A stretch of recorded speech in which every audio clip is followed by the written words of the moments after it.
Today we are trimming. But it's been a while since I've done a trimming video, and yeah, I've learned a few things since then. So, thanks for coming along. You and me, babe. You and me, babe. It's just nothing else like you. We're ready to go. I do not use a bat when trimming. I find that it sticks to the wheel head better, and I have all these little round grooves here that make it easier to see when I'm centered. So I use the actual wheel head. That's tip number one. So by having those rings and things right there on the wheel head, I'm already that much closer to having it centered on my thing. As you watch this roll around, now this is the classic salsa dish, right? So I was making a nice, big, tall, beautiful mug, and it collapsed, and I cut the top of it off of it, and ended up with a salsa dish just so that I had something to show for the half hour that I spent with that mound of clay. So this is a salsa dish, which means that it's wonky. Pretty much all the salsa dishes are wonky. Now, you can't tell it's wonky like that, but I start smelling that wheel and look at the bottom of it, not wonky. Just spin it around like there ain't nothing wrong in the world. And look at the top of it, all kinds of wonky. When I first started with the whole, I want this to be easy, the idea is that the Giffen grip makes this easy, right? Well, the Giffen grip only centers this down here. Which means that were I to trim this part with this pot with this centered, which it's pretty centered, this part would not be centered. But trimming this would be hard because my trim tool is like a centimeter away from it in places. So there are certain things that the tools out there that give you to help you trim are just not going to fix. And a wonky pot is one of the biggest ones. Now, you don't have to stick your pot down to the wheel head like I do. You can use the little lugs of clay. But in my experience, when I knock a pot off center using the lugs of clay, I damage my pot more than if I knock it off center while trimming and I've stuck it down like I'm going to show you now. Also have found that I am just as likely to knock it off with the lugs of clay as I am to knock it off without them. So let me show you what I do. You can wet your wheel head, or you can just wet the rim of your pot, which means that the rim of your pot has to be leather hard enough that it can handle the water. Then I'm going to put my thumb right here, and I'm going to feel the rhythm of the pot. Touch, touch, touch, touch, touch, touch. When I stop my wheel and it's touching, I push away. When I stop my wheel and it's not touching, I push towards half the distance, because it's moving this way and it's moving over here too. So half the distance. Now this is pretty close to centered. When you, within one rotation, have 2 touches, so touch, touch, touch, touch, touch, touch, then that's centered, because that means that there's wonkiness in the pot, and that's okay. The drier that your clay is, the sharper you need your tool. So we have this one, which is pretty darn sharp. We have another one that's in Tim's box that's very dull. He likes to trim his pots at a wetter stage than I do. And then we got this little thing. Just the lid off of a glass jar of sorts. I put it in the middle as close as I can, right? And press down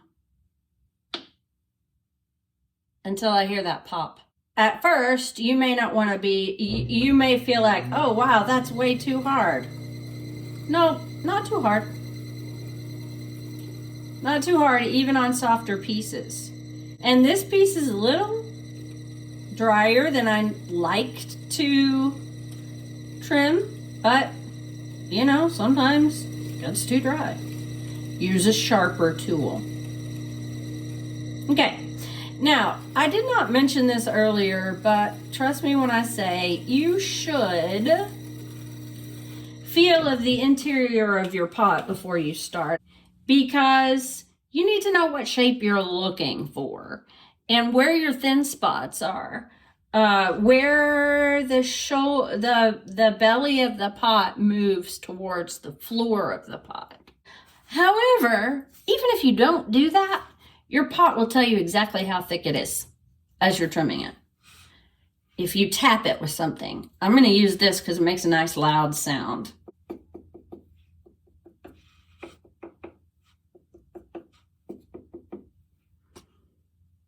Pretty cool, huh? So this is very even. Oh, it's a little thinner there. Explore the inner musician within yourself.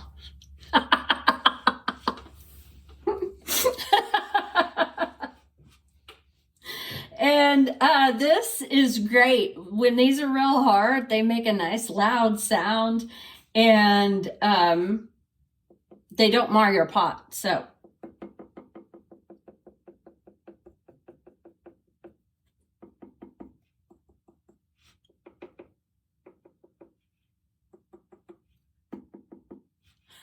it's almost a dummy so.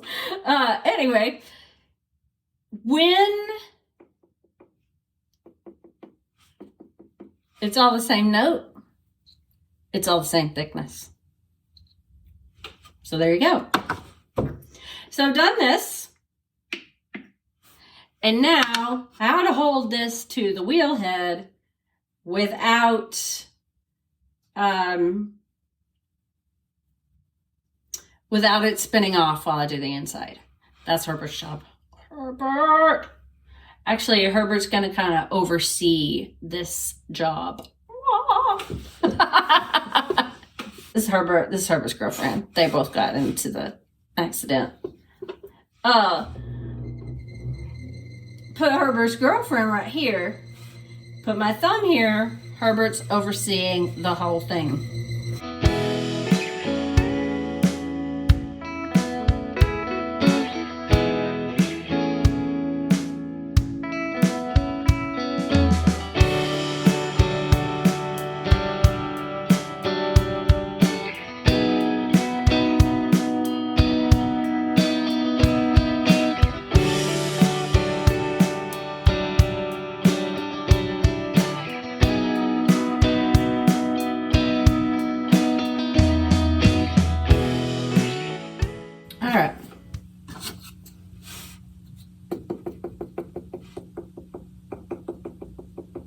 See how much different that tone is?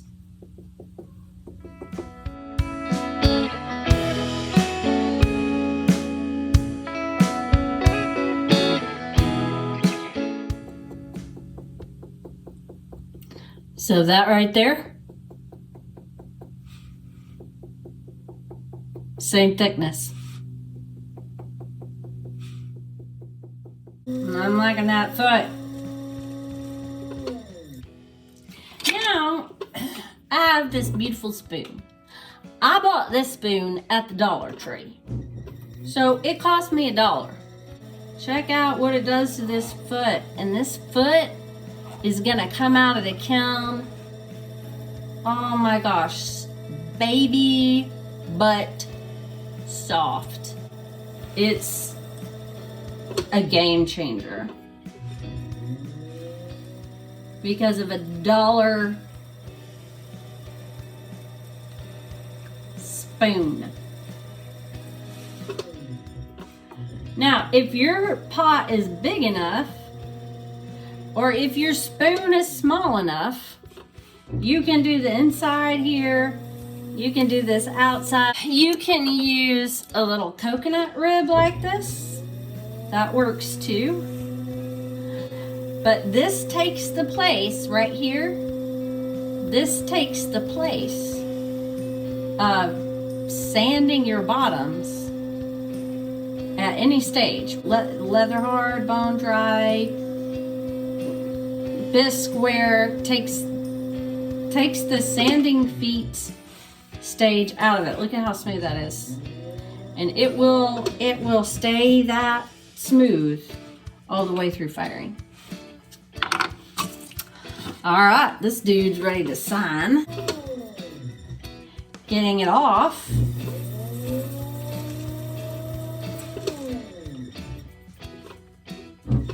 No problem.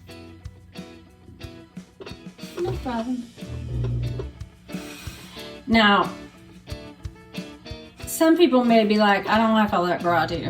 Well, I don't like it either, but I've never been able to make lugs work for me.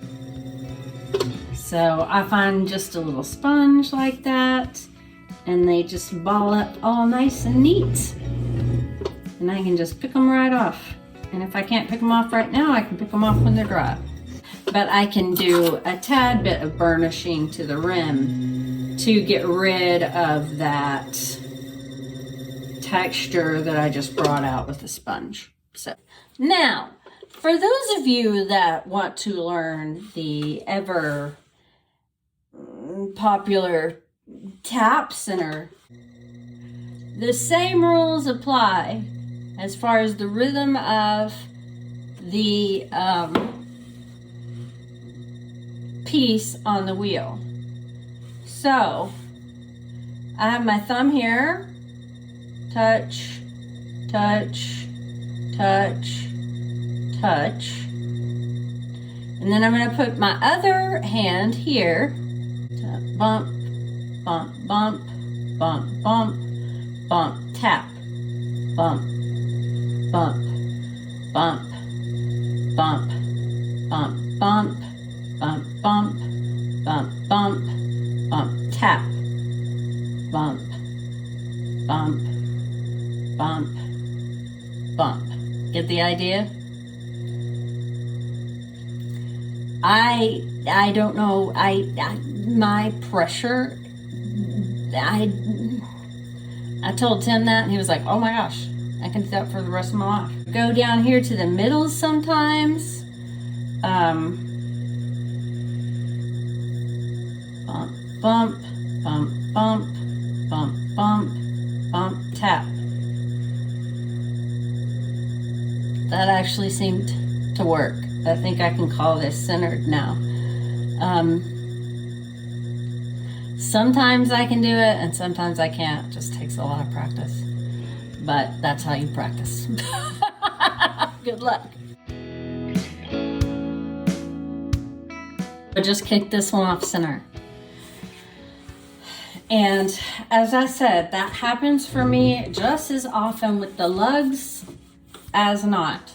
But I don't tend to beat my piece up nearly so much when I just glue it down to the wheel head.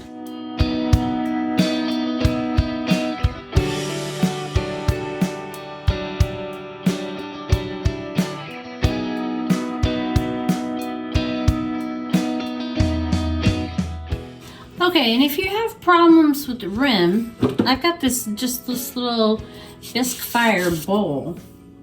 You can always take this, lay it down in there, and kind of let it come back to round, if you will. Push it up against that a little bit. Let it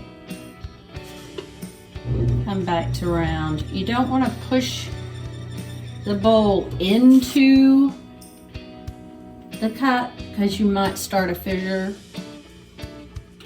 but you can kind of let it come back into round, which is cool. Feet! Fantastic day of trimming, you guys. Thanks for coming. I hope you enjoyed yourself. I hope you always enjoy yourself. And we'll see you next week.